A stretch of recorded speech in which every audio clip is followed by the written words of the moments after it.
Konnichiwa minasan, o genki desu ka? J'espère que vous allez bien et aujourd'hui on se retrouve pour un nouveau Kirokiji qui va parler des piliers vivants. Oui, car littéralement le mot Hitobashira signifie pilier humain. Mais avant d'entrer dans les détails, intro.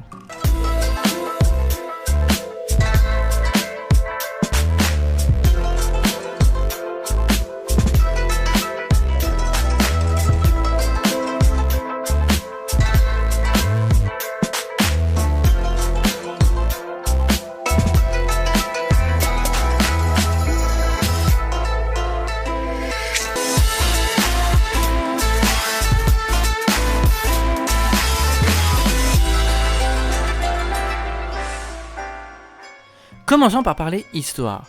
Dans le Japon du XVIIe siècle, il était coutume d'enterrer vivants des personnes dans les fondations ou piliers des bâtiments, plus précisément au pied des piliers des torii, ces portes sacrées japonaises de temple le plus souvent.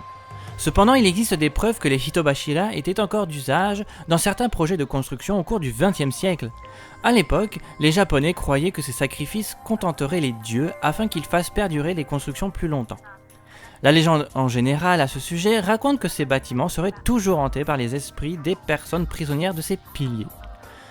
Les Japonais pensaient que sacrifier une personne pour un monument ou une habitation l'enverrait directement vers les dieux pour les calmer et qu'ils épargneraient le dit endroit d'intempéries et de catastrophes.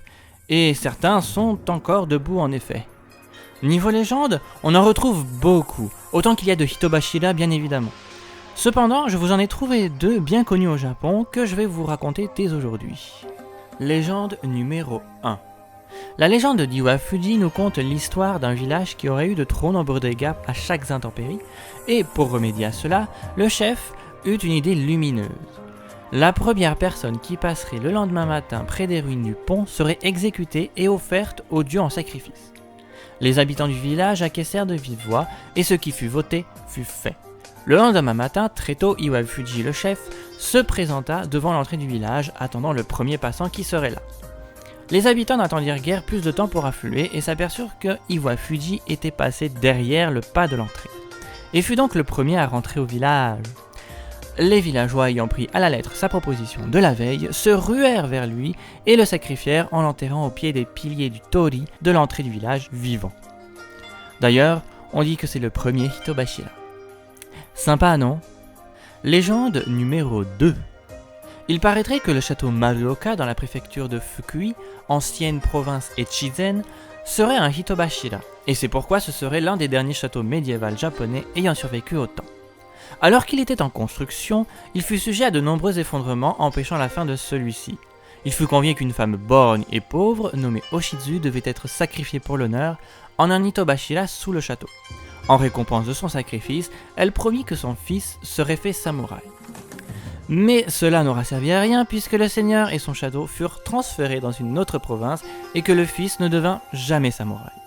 Ainsi, chaque année par la suite, les douves du château débordent d'eau du fait de fortes pluies printanières. Les habitants de Maruoka mettent ceci sur la vengeance de Oshizu et appellent cette pluie les larmes de la douleur de Oshizu. D'ailleurs, un cénotaphe est érigé pour Oshizu dans l'enceinte du château pour calmer son esprit. Pour conclure, bien qu'il n'y ait aucune preuve concluante indiquant que le sacrifice humain lié à la construction ait été effectivement pratiqué au Japon, il a été suggéré que certains travailleurs pouvaient, à l'occasion, prendre une mesure de sécurité après avoir travaillé sur les châteaux de disparaître.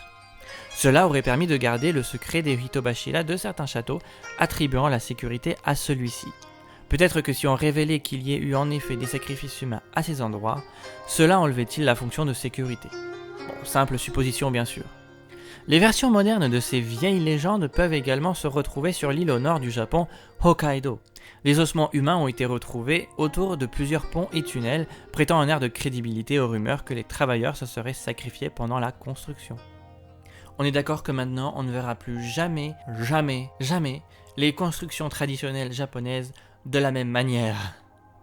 Bref, voilà, cet épisode est déjà terminé, j'espère qu'il vous aura plu et vous en aura appris plus. N'hésitez pas à venir en commentaire ou sur les réseaux sociaux. Je vous dis à la prochaine et... Matane!